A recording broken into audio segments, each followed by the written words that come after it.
E hoje, pessoal, entraremos no último tópico da nossa disciplina, que é o tópico de perda de carga em tubulações.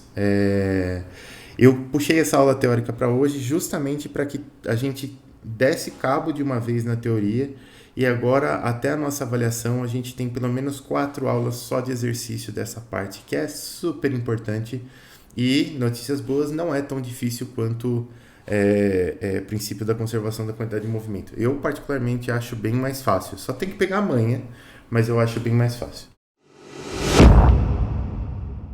Sobre perda de cargas em tubulações. Então, nas últimas aulas, vimos conceitos importantíssimos sobre fluxo laminar e fluxo turbulento, né? Esses conceitos, eles nos ajudam a entender a dissipação de energia mecânica em tubulações devido a fatores geométricos e atrito. Iremos agora retomar esses conceitos básicos para o fluxo laminar e turbulento em condutos de seção circular fechados. E com isso, calcularemos a perda de carga em tubulações diversas. O que é perda de carga, pessoal? Só para vocês entenderem. Quando eu vou passar um fluido por uma tubulação, imagina que eu tenho uma tubulação lá e eu quero passar a maior quantidade de fluido possível para aquela tubulação, por unidade de tempo. Eu tenho um limite para que isso aconteça. Eu não consigo passar tanto fluido quanto eu quiser dentro de uma tubulação. Não é só aumentar a velocidade e vamos lá. Né? Porque a gente tem, basicamente, a camada ali mais externa do fluido ali, que fica grudada realmente nas paredes da tubulação.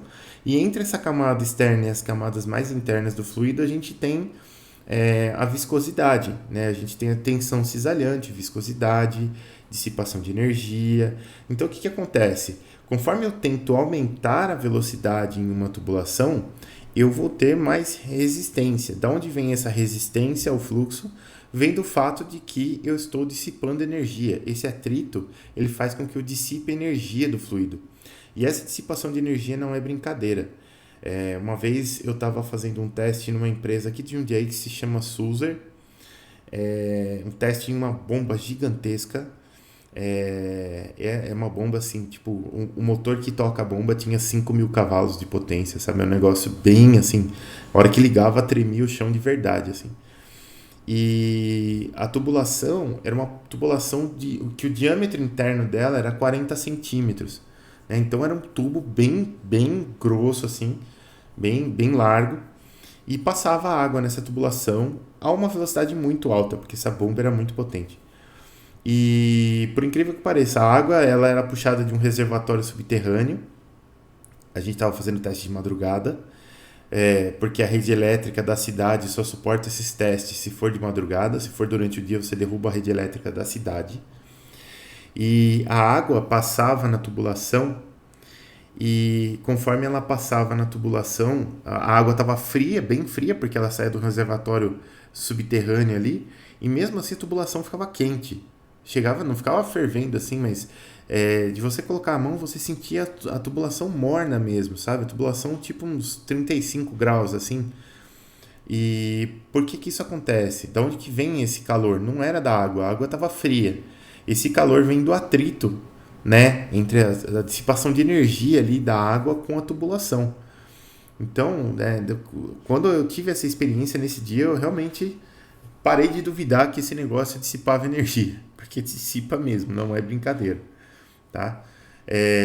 Então, olha só, a gente viu esse diagrama aqui para o fluxo laminar, né? O que eu tenho que levar em consideração, acho que as duas principais características, tanto desse diagrama quanto do diagrama de fluxo turbulento, são essas daqui, ó. A primeira que é a pressão em uma tubulação com fluxo laminar, quando eu considero a viscosidade do fluido, a pressão ela cai linearmente entre os pontos aqui, né? Essa pressão ela não cai constante, ela não é constante, né? Se você aplicasse só a equação de Bernoulli aqui, lembra, um dos princípios da equação de Bernoulli é que o atrito é desprezível, né? E aqui ele não é desprezível. Então o que acontece?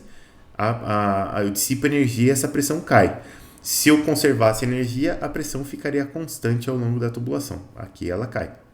E a segunda coisa importante é que a gente tem um perfil de velocidade que a gente tem que levar em consideração, né? Tem uma velocidade mais alta no centro e uma velocidade nula próxima das paredes da tubulação, né? Aqui, em específico, a gente vai ter que levar em conta algumas outras coisas. Por exemplo, essa questão dessa velocidade média desse fluido aqui, porque ela também vai ser importante na nossa formulação. Então, eu tenho que a velocidade média depende do gradiente de pressão aqui, né? Ela é menos dp dx, né? Menos o gradiente de pressão. Esse menos aqui vem do fato de que o gradiente de pressão é negativo, então com menos ele fica positivo. A velocidade média é dp dx r ao quadrado sobre 8μ, né? Então depende do raio da tubulação e depende da viscosidade do fluido. Beleza. Para o fluxo turbulento, né, onde eu tenho um número de Reynolds maior do que 2.300, o fluxo está sujeito a essas tensões aqui, que eu já mostrei para vocês na aula passada. Então aqui eu tenho algo que lembra um pouco a tensão cisalhante, e aqui eu tenho uma tensão que a gente chama de tensão de Reynolds. Né? A análise de fluxo laminar ela não traz resultados condizentes com essa realidade aqui. Né? Realmente, quando vai para turbulento, vocês vão ver hoje em um diagrama que não tem nada a ver mesmo. E a gente tem aquele perfil de velocidades estimado que tem essa carinha aqui, a cara dessa fórmula aqui. A gente não vai usar tanto isso daqui, mas era só para relembrar. Né? Aí a gente tinha, na última aula, a gente tinha chego nessa equação aqui para perda de carga. Então eu tenho a perda de carga na forma de energia, aqui, né? Então eu tenho H minúsculo, LT. HLT é de, esse LT aqui, esse L é de loss e esse T é de total, aqui, né? Então é perda de carga total aqui, tá? Esse Hzinho LT, ele está na forma de energia. Então repara que essa equação aqui, esses termos aqui que parecem aqueles termos da equação de Bernoulli, eles não tem esse G embaixo aqui, né? Porque se você calcular a unidade deles aqui, ó, esses termos aqui eles vão dar em joule por quilograma, né? É energia por unidade de massa, energia específica, isso aqui, tá? Então essa forma daqui de cima, a gente chama de forma de energia da equação da perda de carga. Essa forma aqui de baixo, ó, se você olhar para a unidade dos termos, P sobre ρg, ou o próprio Z aqui, que é bem facinho de ver a unidade dele, está tudo em metros, né? Então, essa equação aqui, ela está na forma de altura de coluna. Esse H aqui vira um H maiúsculo, porque a mesma perda de carga Ah, não, fica tranquilo, Fernando, não tem problema. A mesma perda de carga, ela é representada na forma de altura de coluna. Essa daqui está em metros, tá? O H maiúsculo está em metros. E o H minúsculo está em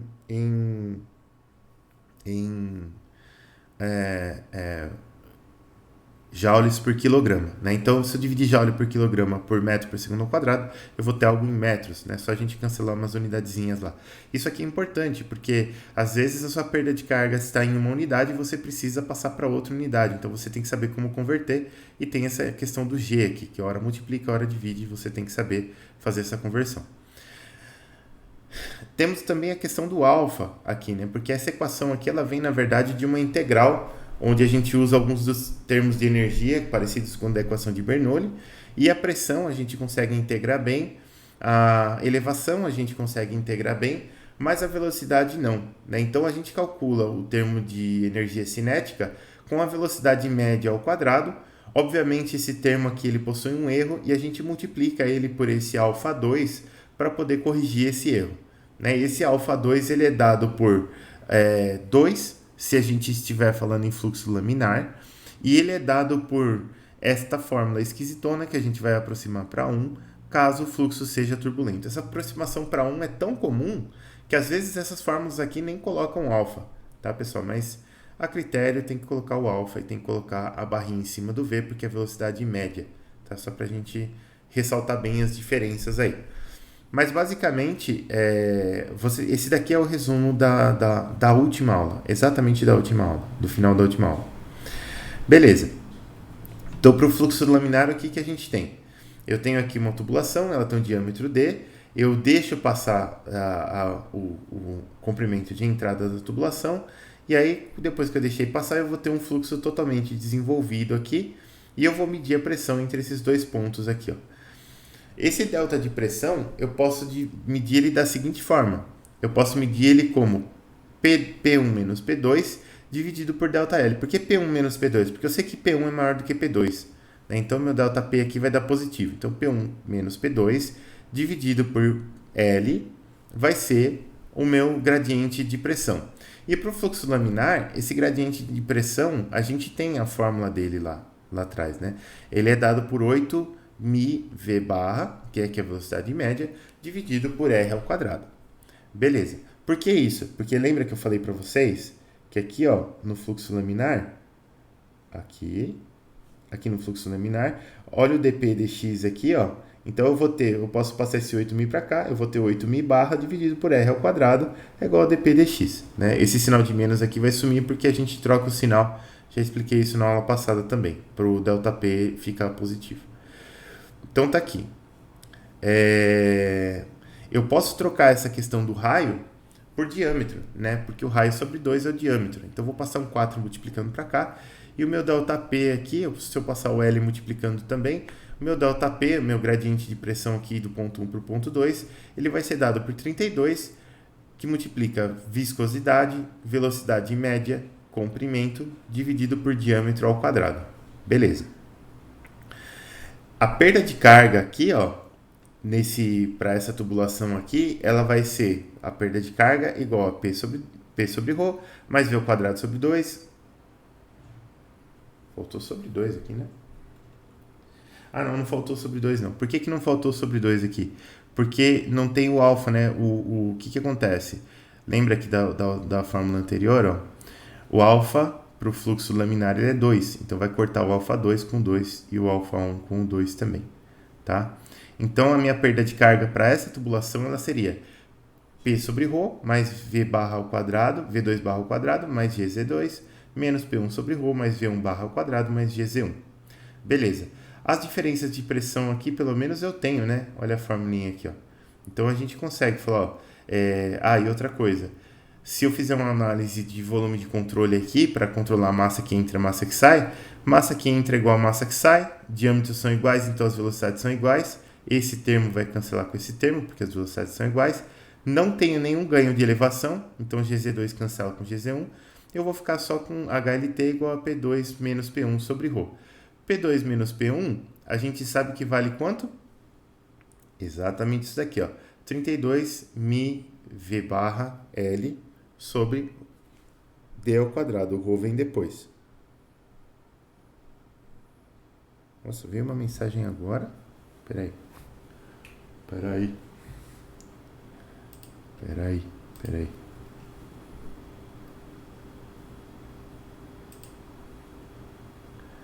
Nossa, o Gustavo mandou um negócio que ele entendeu, mas eu não sei qual foi a pergunta, Gustavo. Mas fico feliz que você tenha entendido, cara. Ah, tem alguém levantando a mão aqui. Quem levantou a mão? Deixa eu ver. Oi, pode falar.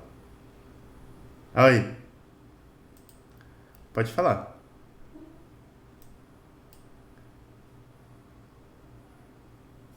É.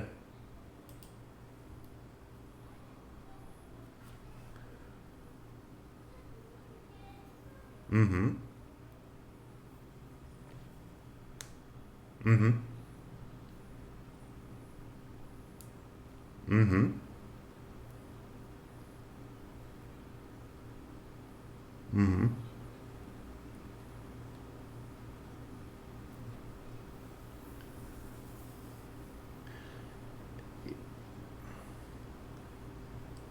Uhum. Entendi. Olha, eu acredito que sim. Só vamos ver, vamos nos certificar aqui de que a gente está falando exatamente das mesmas coisas, tá? Porque às vezes tem alguns elementos que depois a gente vai ver mais pro final da aula que a perda de carga é especificada por uma fórmula e às vezes a sua empresa pode adotar como outra fórmula, né? Dependendo de se for um tipo de válvula, alguma coisa assim. Então só a gente se certificar que é a mesma coisa e não tem problema, tá bom? Aham, legal. Uhum. Ah, legal. Ah, bacana. Ah, beleza.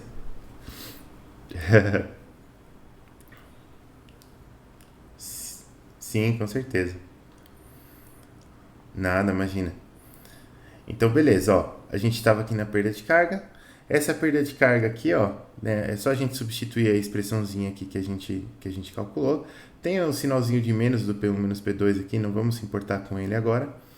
E aí o que eu consigo fazer aqui, ó? Eu consigo, desse D ao quadrado que eu consigo separar ele em D vezes D, separar um produto L sobre D aqui, ó, e a gente consegue pegar esse termo V ao quadrado aqui, dividir por 2 multiplicado por 2 do lado de fora, de forma que essa expressão aqui que a gente obteve se transforme nessa expressão aqui, ó. Né? Então, a nossa perda de carga para uma tubulação que a gente chama de lisa, né? Para um tubo reto, sem nenhuma conexão, sem nenhuma válvula, sem nenhum nada, é só um tubo reto. A perda de carga para esse tubo reto ela vai ser dada por isso daqui, ó, 64 sobre Reynolds. Né? A gente condensou vários fatores aqui. A gente tem um ρVd sobre μ aqui, ó, né? 1 sobre Reynolds, vai aparecer um Reynolds aqui embaixo.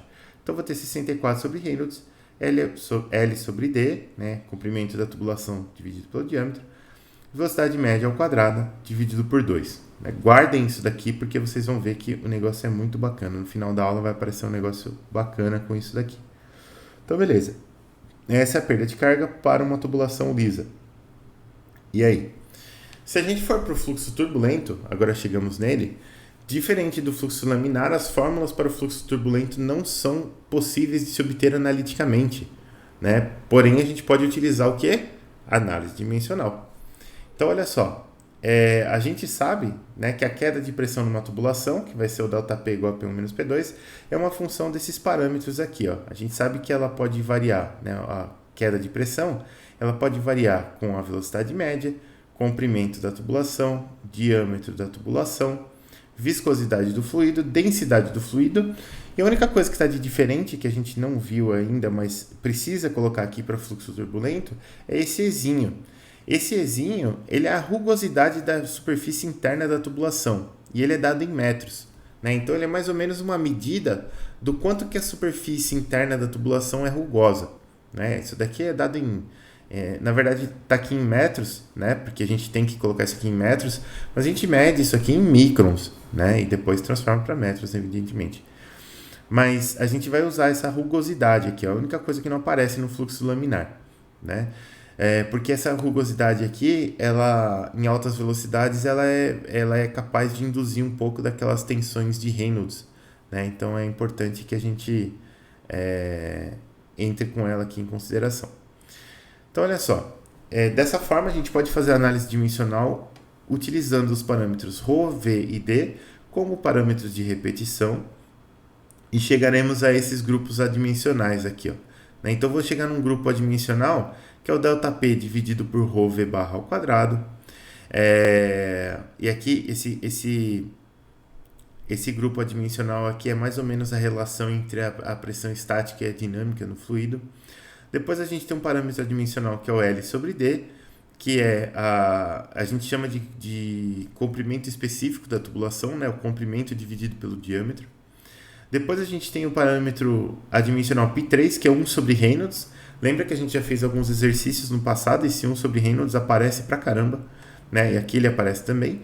E o quarto parâmetro, o quarto grupo adimensional que aparece é esse E sobre D, que é a rugosidade relativa, né? A rugosidade dividida pelo diâmetro da tubulação. Beleza. Então, a gente vai estabelecer a seguinte relação funcional.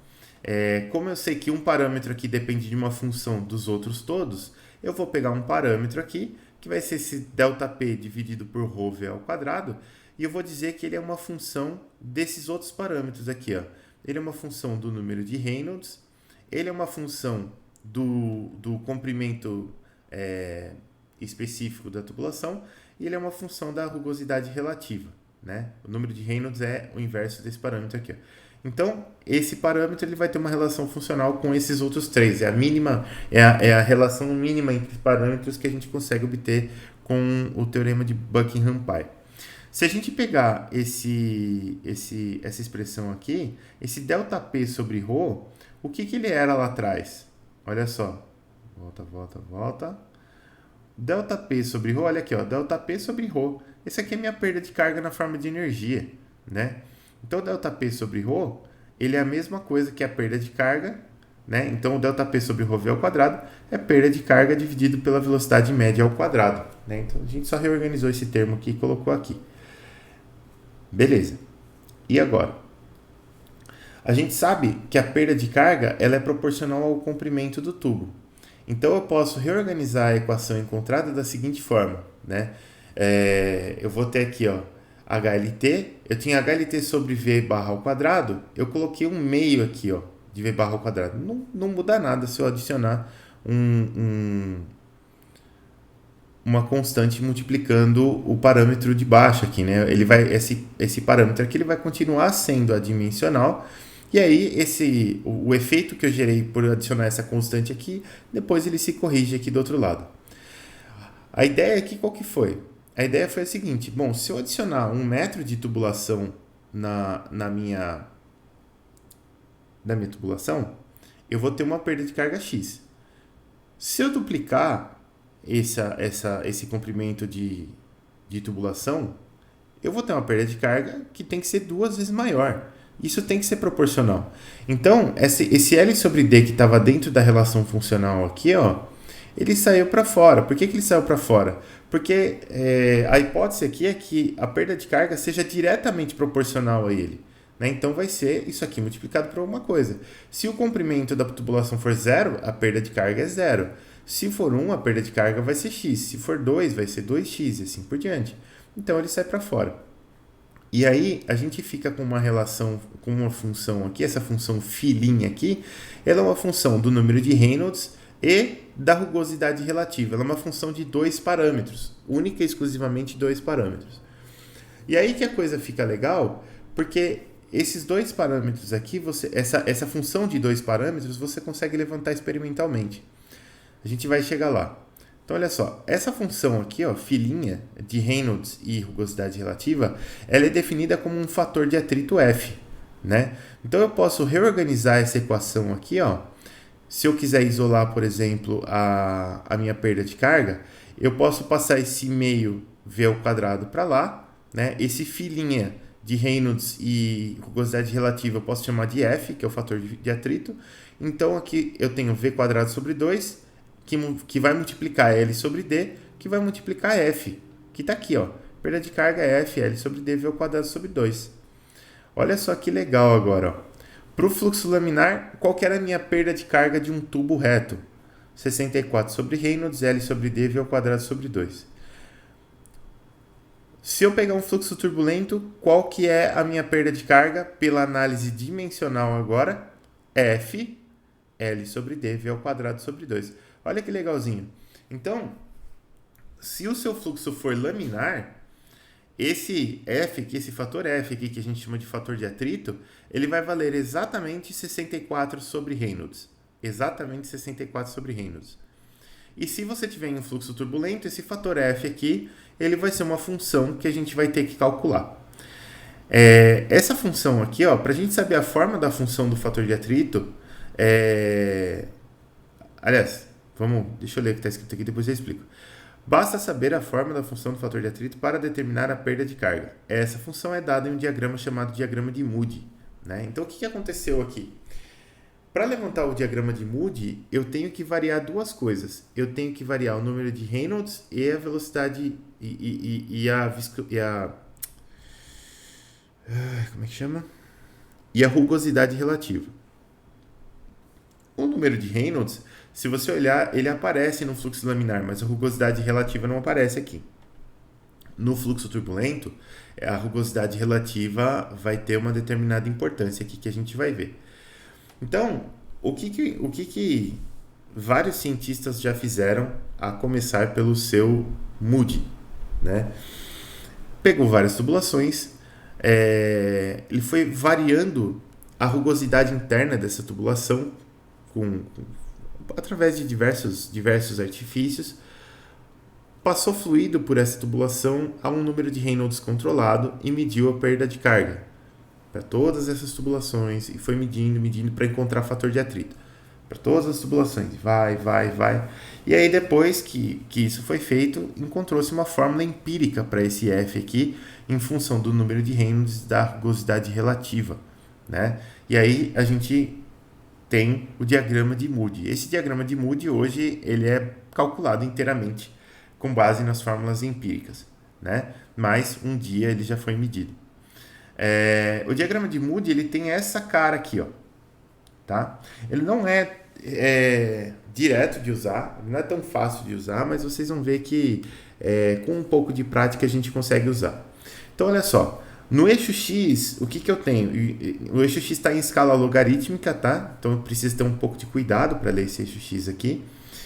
E o eixo X, ele traz aqui para a gente o número de Reynolds, né? Então, eu tenho exatamente o número de Reynolds aqui, ó. Começa em 1000, 2000, 2100. Não, aqui não é 2100, aqui provavelmente é 2500, 2000, 3000, 4000, tal, 10.000, 11.000, não, 15.000, 20.000, 30.000, enfim. Ele vai aumentando aqui, ó, se você pegar um passo do mesmo tamanho, ele vai aumentando em potências de 10 aqui, tá? Então tem que tomar um certo cuidado para ler esse diagrama. Então no eixo X eu tenho o número de Reynolds e no eixo Y eu tenho o fator de atrito. Repara que se eu tiver em Reynolds abaixo de 2.300, que é mais ou menos por aqui assim, ó, daqui para trás, eu tenho fluxo laminar, né? Então para fluxo laminar, quanto que vale o meu atrito? O meu fator de atrito, ele sempre vai valer 64 sobre Reynolds, que é essa reta aqui, ó, né? Então, dividir 64 sobre Reynolds. Dá uma reta aqui, 64 sobre Reynolds, porque esse diagrama aqui, ele está na escala logarítmica, né? Se a gente estivesse aqui na escala linear, isso aqui seria uma hipérbole, né? Que eu tenho uma constante dividido por x aqui. Mas como eu estou na escala logarítmica, isso daqui me dá uma retinha. Beleza, depois dos 2.300, mais ou menos até os 5, 6.000 aqui, a gente tem uma zona que a gente chama de zona de transição, onde o fator de atrito ele não se comporta muito bem, ele é estatisticamente indeterminado aqui, é difícil saber quanto que ele vale aqui. Daqui para frente, para um determinado número de Reynolds, eu tenho vários valores possíveis para o meu fator de atrito, tá? Quem que vai definir esse valor do fator de atrito para mim? A rugosidade relativa. Então, nesse eixo Y do lado direito aqui, eu tenho a rugosidade relativa, ó. Tá vendo? Então, se eu tenho uma rugosidade relativa, por exemplo, eu tenho uma rugosidade relativa de 0.015. Então, eu vou olhar aqui, ó, tá vendo? Rugosidade relativa, ela tá por aqui, certo? Ela termina aqui, essa linha aqui, ó, do fator de atrito. Então, eu vou precisar seguir essa linha. E aí, fala assim, ó, eu preciso para um número de Reynolds igual a 100.000 e rugosidade relativa igual a 0.015. Então, ó, Reynolds igual a 100.000 é essa reta vertical aqui, beleza? Beleza. Rugosidade relativa igual a 0.015 é essa curva aqui. Então, eu vou seguindo essa curva aqui até eu chegar no Reynolds que eu quero. Cheguei no Reynolds que eu quero, eu vou ler o cruzamento aqui, e nesse cruzamento aqui, ó, desse cruzamento eu vou puxar para cá, vou puxar para a esquerda e vou ler o meu fator de atrito. Então, repara que o que acontece? Tá vendo que eu tenho uma linha tracejada aqui, ó? Essa linha tracejada, ela dá uma separação para você, porque dessa linha tracejada para trás, se você variar o número de Reynolds para a mesma rugosidade relativa, o seu fator de atrito varia bastante, né? Aqui você tem umas subidas muito drásticas. Dessa linha para frente, mesmo que você varie bastante o seu número de Reynolds, o fator de atrito fica mais ou menos o mesmo para a mesma rugosidade relativa. Ele muda muito pouco, por isso que essa linha fica retinha aqui, ó. Tá vendo? Então, se eu tiver aqui, por exemplo, para Reynolds igual a 20.000, por exemplo. 20.000 eu tô aqui, ó. Né? Repara que para essa rugosidade relativa de 0.06, quando eu vou cruzar com Reynolds igual a 20.000, ó, olha quanto que eu subi dessa linha aqui, tá vendo? Então eu tenho que subir e fazer o cruzamento com o Reynolds aqui, ó. 20.000 tá aqui, né? Aqui, na verdade. Fiz o cruzamento aqui com 20.000, daqui que eu vou puxar para a esquerda reto e vou ler o meu fator de atrito, tá? Então essa é a leitura do diagrama de Moody aí, né? Pro fluxo laminar é mais fácil. Para fluxo laminar a gente até calcula direto, né? O F que é 64 sobre Reynolds e acabou a conversa. Para fluxo turbulento muda um pouco de figura. O que acontece se a minha rugosidade relativa for muito baixa?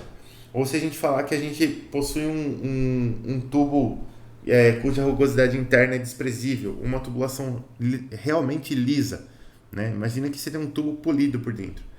A gente está trabalhando com tubos suaves, né? Uma tubulação suave.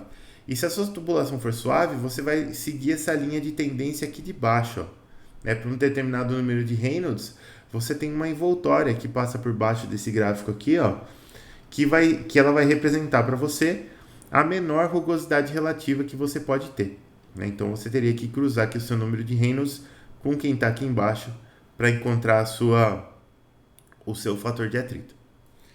Beleza? Para a gente não se matar fazendo isso aqui, porque ler esse diagrama aqui, primeiro que é muito chato, não é fácil de ler, e segundo que a leitura desse diagrama é bastante imprecisa, ela não é muito precisa, né? Porque é um gráfico, né? Você tem que ficar puxando com a régua, ler gráfico nunca é bacana. É legal a gente saber a forma do gráfico, mas ler o gráfico nunca é muito bacana. Então o que eu fiz para facilitar a vida de vocês? Eu tenho aqui, nem está nessa pasta. Deixa eu pegar aqui de uma outra pasta que eu tenho. Deixa eu ver se está na minha pasta de máquinas hidráulicas, por exemplo. Talvez esteja.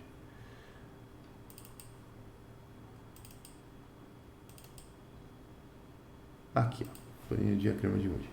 Vou até colocar nas nossas aulas lá, depois eu já compartilho com vocês. Para o transporte. Aulas. Aqui. As tabelinhas que a gente vai fazendo são legais. Essa planilha aqui, ó, ela é a planilha que vai dar pra gente exatamente o diagrama de Moody, né? Só que aqui o que acontece? Você vai dar um valor de rugosidade relativa, você vai dar um número de Reynolds e ela vai calcular para você duas aproximações desse fator de atrito aqui, ó. Uma por essa aproximação de Coldbrook aqui, ó. Essa aproximação de Coldbrook ela foi utilizada para gerar esse diagrama aqui. Ela vale para Reynolds maior do que 2.300. Ou você tem, eu implementei aqui só por interesse acadêmico, a aproximação de Haaland aqui, que vale para Reynolds acima de 3.000.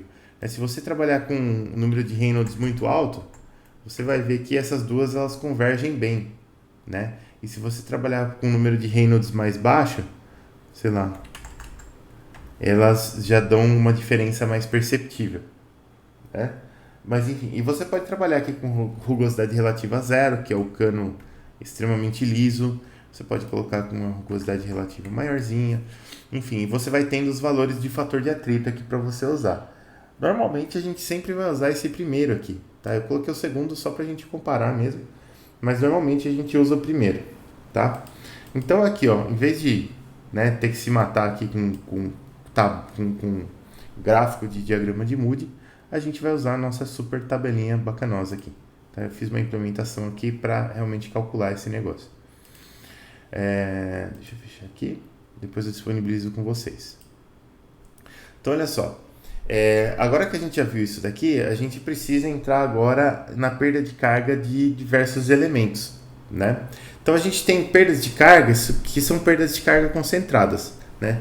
Por quê? Porque além da perda de carga por atrito, lá na tubulação, naquele tubo reto que a gente tinha, a gente pode ter perdas de carga concentradas na tubulação devido à presença de junções, cotovelos, entradas e saídas, né? Então tudo que for, a gente chama de singularidade na tubulação, vai gerar uma perda de carga a mais ali que você tem que contabilizar. Tem duas formas de calcular essas perdas de carga, e isso aqui é muito importante. Quando eu fiz essa matéria, eu me confundia com essas duas, e eu não quero que vocês se confundam. Então, uma delas é utilizando um coeficiente K experimental. Então, essa perda de carga localizada, que eu chamei de HLM aqui, M de minor, tá? Então, T era de total, lá, total, e M de minor, né, de perda de carga concentrada. Então, a perda de carga de um componente ela pode ser dada por essa fórmula aqui, ó, KV barra ao quadrado dividido por 2. Esse K vai ser um coeficiente experimental de perda de carga da sua perda concentrada. Ou você pode trabalhar com esse comprimento equivalente aqui também, ó, né? Que a sua perda de carga vai ser fator de atrito, comprimento equivalente sobre D, velocidade ao quadrado sobre 2. Então, o que acontece? Repara que se eu concentrar esses três parâmetros aqui, ó, fator de atrito L sobre D, vai ser o meu coeficiente K. Beleza. Só que tem componente que você tem o K direto e tem componente que você tem o comprimento equivalente. Tá? Tem as duas formas, né? E a gente tem que saber trabalhar com as duas formas. Repara que o H que eu estou usando é sempre o H minúsculo aqui, tá? Se fosse o H maiúsculo, você teria que ter uma divisão por G aqui, né? Para você poder trabalhar. Então, teria um sobre G aqui em algum lugar aqui. Beleza. A gente tem, então, as perdas de carga para alguns tipos de elementos de tubulação. Então, olha só. Coeficientes para entradas de tubulação. A entrada de uma tubulação ela pode dar para você um coeficiente de perda de carga, já na própria entrada. Tá? Porque a gente tem também aquela questão de comprimento de entrada e tudo mais, que vai desenvolver o perfil lá de velocidade, não sei o que. Isso aí acaba dando uma perda de carga para nós. Essa perda de carga aqui ela é dada pelo coeficiente K. Tá vendo? Ó? Coeficiente de perda concentrada K. Então, se a gente tiver uma tubulação que a gente chama de reentrante, né, que a tubulação ela tem um tubo assim, aqui seria o reservatório, né, e o tubo ele sai para fora dessa parede aqui e entra no reservatório. Para essa entrada aqui, o K é de 0,78. Se ele não for reentrante, mas se a borda for quadradinha aqui, o K é de meio. E se essa borda for arredondada, a gente tem a relação entre o raio e o diâmetro aqui, ó. Para uma relação entre raio e diâmetro de 0,02, o K é 0,28. 0,06, o K é de 0,15. E maior do que 0,15, o K é de 0,04. Tá? Então, quanto maior o raio com relação ao diâmetro aqui, mais você suaviza essa perda de carga aqui da entrada. Beleza. Depois, o que a gente tem? Para saídas, quando eu tenho uma descarga de uma tubulação, eu também tenho uma perda de carga associada. Né? Então, vamos pensar assim, ó, se essa descarga é feita em um grande tanque, né, um tanque ali de dimensões ali que você vai jogar água ali e ela vai ficar ali, não tem nenhum problema de gerar onda, refletir em parede, nada disso. Então, toda a energia cinética ela vai se dissipar por meio da mistura do fluido de saída com o fluido do tanque. Né? E aí, o que vai acontecer? Uma saída correspondente a uma expansão abrupta no tanque com razão de áreas nula, que a gente vai ver na seção seguinte, ela é dada por isso daqui. Ó. Eu tenho perda de carga igual a alfa V ao quadrado sobre 2. Né? Por quê? Porque aqui basicamente a energia que eu vou dissipar no tanque, que se eu jogar toda a água no tanque de uma vez, eu vou dissipar toda a energia cinética que está no meu fluido. Eu só tenho energia cinética. Né? A energia cinética vai ser alfa V ao quadrado sobre 2. Esse alfa e a perda de carga a gente sabe que é kV ao quadrado sobre 2. Portanto, o meu alfa, aquele alfa da aproximação lá do perfil da velocidade e tudo mais, vai ser o nosso K. É exatamente aquele alfa que se o fluxo laminar ele é 2, se for laminar ele é 2 e se o fluxo for turbulento ele é 1. É exatamente aquele alfa lá. Depois a gente tem expansões e contrações. Né? Então, olha só. Uma contração é quando eu reduzo o diâmetro e uma expansão é quando eu aumento o diâmetro. E essas expansões e contrações elas são abruptas, né? Elas não são um funilzinho assim, elas acontecem do nada. Beleza. Dependendo se eu estou olhando para a contração ou se eu estou olhando para a expansão, a minha referência muda aqui. Ó. Eu tenho esse AR, que é a razão de áreas. Para o caso da contração, ela é A2 sobre A1. E para o caso da expansão, ela é A1 sobre A2. Né? Então, é sempre a área menor dividida pela área maior. Para que ele sempre vai de 0 até 1 aqui no máximo. Né? Então, ó, eu vou ter um coeficiente de contração, de perda de carga por contração aqui, que vai ser esse Kc V2 ao quadrado sobre 2. Repara que ele usa o V2 como referência, então é a velocidade de saída do fluido aqui. E esse Kc aqui, ele vai ser dado por essa curva aqui, ó. né? Então, se a razão de áreas for bem pequenininha, ele vai ser meio, e se a razão de áreas for muito grande, ele vai tender para zero. Para a expansão, eu estou olhando para essa curva de cima aqui, ó, né? E para a expansão, a velocidade de referência aqui na fórmula, ó, é v1 ao quadrado. Então, é a velocidade de entrada e não a velocidade de saída, né? Então, se a razão de áreas for bem pequenininha, esse coeficiente de perda de carga para a expansão, ele começa em 1, né, se a razão de áreas for pequenininha, e ele vai caindo para zero se a razão de áreas for muito grande. Tem que tomar cuidado, porque nessa parte de contração e expansão, a razão de áreas muda de referência, a velocidade que você usa na fórmula muda de referência, as coisas vão mudando assim, e a gente tem que tomar bastante cuidado para não fazer bobagem. Então, nesse caso, a expansão e a contração são abruptas, já falei, e vale notar que o coeficiente de contração é baseado na velocidade V2, enquanto que o de expansão é na velocidade V1, também já falei. Depois a gente tem difusores, né? Para difusores, a gente pode usar esse coeficiente de recuperação de pressão, CP, aqui, ó. Então, esse CP, ele é dado por P2 menos P1, dividido por meio de ρ V1 ao quadrado. Esse é o coeficiente CP. O que acontece? Eu acho que eu já até tenho uma versão mais recente dessa aula aqui, mas eu vou dar uma olhada. Então, o que acontece? Eu vou entrar com água aqui, ou com fluido, com uma velocidade V1 e uma pressão P1, e vou sair com uma pressão P2 e com uma velocidade V2 aqui, né? Depois eu tenho uma atualização para isso daqui, depois eu vou trazer para essa aula aqui para trazer para vocês. Então aqui, ó, expansões e contrações para difusores, para o caso de difusores. A gente pode usar esse CP aqui, que depois ele resulta numa formulinha de perda de carga, que eu não sei porque eu não coloquei aqui. Mas a gente pode também usar os dados tabelados, que é bem mais tranquilo de usar, né? Então você tem um coeficiente de perda de carga K, né? E a velocidade que a gente usa aqui é sempre a velocidade de saída do difusor aqui, né? Então você tem uma razão de áreas, a 1 sobre a 2, e dependendo do valor de razão de áreas e dependendo desse ângulo aqui, ó, esse ângulo θ, que se chama ângulo incluso, em graus, você vai ter valores diferentes. Eu acho engraçado porque se você jogar esse ângulo aqui de 180 graus, isso aqui se torna uma transição abrupta, né?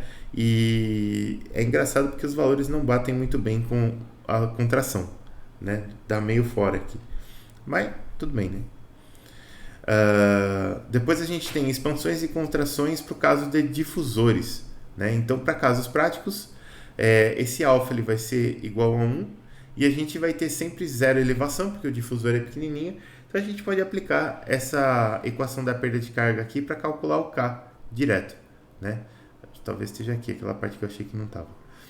Então, olha só, se o alfa for igual a 1 e eu não tiver diferença de elevação, essa equação aqui ela vai reduzir para isso daqui, ó. P1 sobre ρ menos P2 sobre ρ, tá aqui, mais meio, o alfa é igual a 1 para fluxo turbulento, V1 ao quadrado menos V2 ao quadrado. Beleza. Eu posso passar esse meio V1 ao quadrado dividindo aqui, ó, e eu vou ter essa expressão zona toda aqui. Eu vou ter menos P2 menos P1 sobre meio de ρ V1 ao quadrado, mais 1 menos V2 barra sobre V1 barra tudo isso ao quadrado. Essa expressão aqui, ele é o coeficiente de... Esse coeficiente aqui, ó.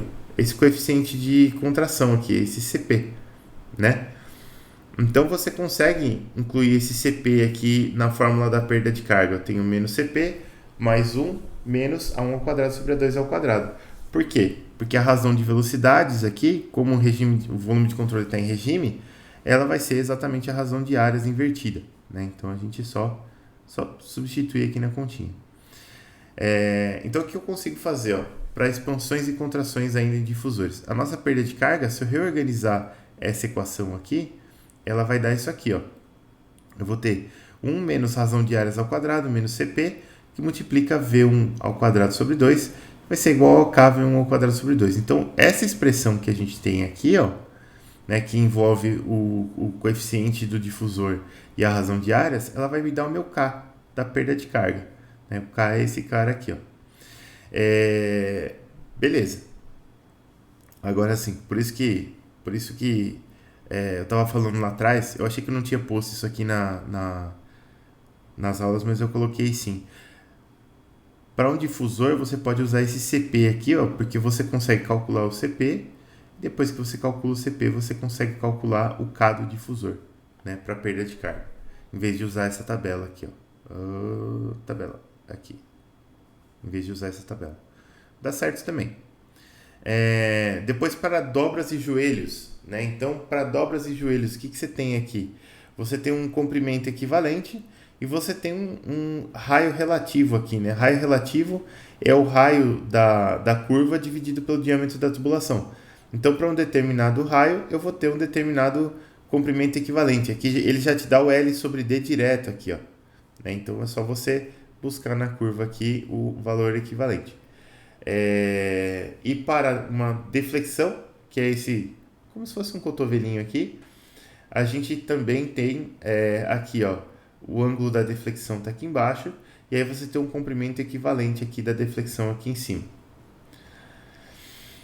E aí para outros elementos concentrados, a gente tem comprimentos equivalentes. Então eu tenho para válvulas 100% abertas, então eu posso ter para a válvula gaveta, válvula globo, válvula angular, que a gente chama de borboleta, válvula esfera, válvula retentora ou válvula globo, retentora do tipo globo, na verdade, válvula retentora do tipo borboleta, válvula sapo, né? A gente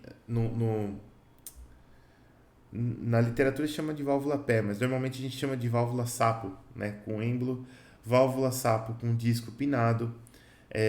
Para todos esses tipos de válvulas aqui, se elas estiverem 100% abertas, você vai ter um comprimento aberto, um comprimento equivalente dividido por diâmetro, dado por esses valores aqui. Para conexões, você também pode ter comprimentos equivalentes. Então você tem cotovelo de 90 graus, que a gente usa demais em tubulação. Cotovelo de 45 graus, que também se usa bastante. Retorno ou ciclo fechado, esse aqui a gente usa um pouco menos. T. E aí no T você pode ter o fluxo direto ou você pode ter o fluxo por ramal. O fluxo direto é quando você passa de uma extremidade para outra do T sem fazer a curva, né? Você só vai. E o fluxo por ramal é quando você entra por uma lateral e sai por alguma outra coisa que esteja a 90 graus daquilo que você entrou. Isso é fluxo por ramal, né? Beleza. Então isso daqui são para as perdas de carga concentradas. Então o que a gente vai fazer antes de continuar, só para você ter uma ideia? Eu vou ter lá a minha tubulação vai ter o tubo liso, ela vai ter os elementos concentrados, cada um desses elementos vai proporcionar uma perda de carga para mim. E eu vou somar todas as perdas de carga para encontrar a perda de carga total, que é essa perda de carga aqui, ó. Agora voltando lá no comecinho. Volta, mas que é essa perda de carga aqui, ó. Eu vou somar todas as perdas de carga distribuídas e concentradas para encontrar esse termo aqui, ó. Encontrado esse termo aqui, aí eu posso aplicar a equação e resolver para encontrar, sei lá, vazão, pressão, qualquer coisa que a gente quiser encontrar. Voltando lá para onde a gente estava. Então aqui já falamos das perdas de carga, beleza. A gente tem outros elementos aqui que podem injetar energia no seu sistema. A gente tem a perda de carga, que ela vai extrair energia, e você pode injetar também energia, caso em que você utilizará uma bomba. Ou um ventilador, se for ar, um soprador, né? A gente está bastante interessado em bombas aqui, até pelo curso que vocês estão cursando. Então, em diversos sistemas, a fonte de energia utilizada para vencer a resistência das perdas de carga é fornecida por bombas para líquidos, ou ventiladores e sopradores para gases. Aqui nos referiremos a ambos como bombas, né? Tudo para a gente vai ser bomba. E a potência de uma bomba, ela vai ser dada por isso daqui, ó. A potência da bomba é o fluxo máximo, né, que passa pela bomba, multiplicado pela energia por unidade de massa que eu tenho na descarga, menos energia por unidade de massa que eu tenho na sucção. Beleza. E assim, naquela fórmula da perda de carga, a gente tinha um H positivo, que era a perda. Então, o H positivo para a gente significa perda. Portanto, aqui eu estou injetando carga, eu não estou perdendo carga. Para injetar carga, eu vou ter um ΔH negativo. Então, olha só. Assim, O ganho de carga providenciado pela bomba pode ser calculado como ΔHB, né, que é o ganho de carga da bomba, é igual à potência da bomba dividido pelo fluxo máximo da bomba, que vai ser a energia por unidade de massa que eu vou ter na descarga menos a energia por unidade de massa que eu vou ter na sucção. Em muitos casos, os diâmetros da tubulação de entrada e saída são iguais e a diferença de elevação entre elas é desprezível. Assim, a fórmula se simplifica para ganho de carga da bomba é igual a delta de pressão da bomba dividido pela densidade do fluido. Essa fórmula aqui, ela é uma fórmula bem simplesinha, tá, pessoal? Ela não se aplica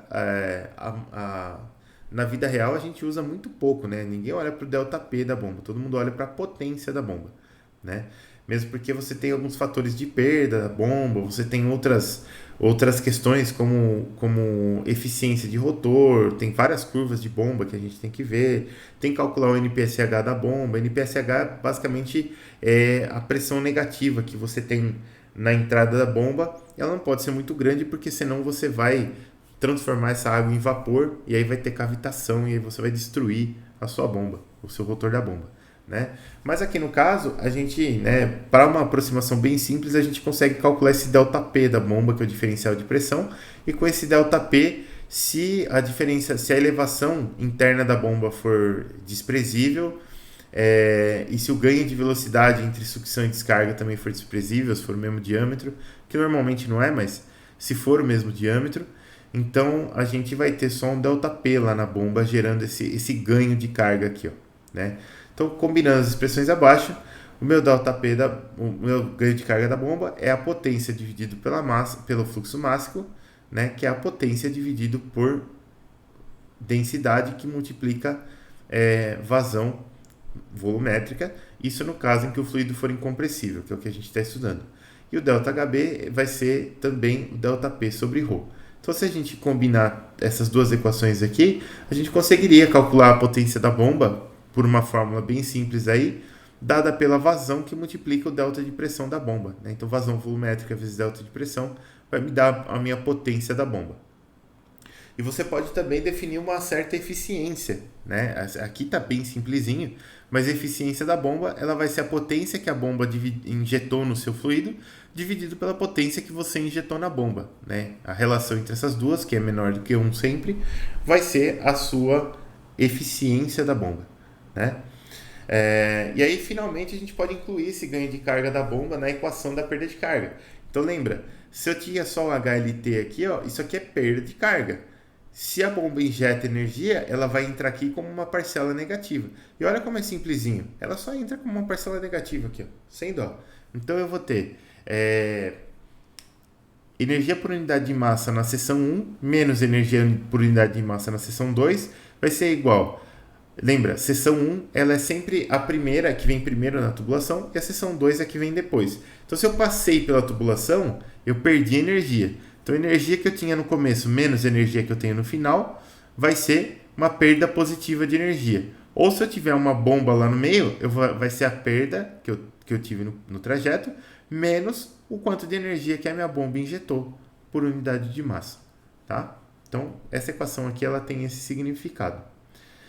Para dutos não circulares, só para a gente fechar o assunto, e nas próximas aulas a gente vai fazer muito exercício a respeito, para dutos não circulares, os mesmos cálculos são utilizados e eles podem ser utilizados para dutos não circulares, se as proporções entre as medidas não forem muito exageradas.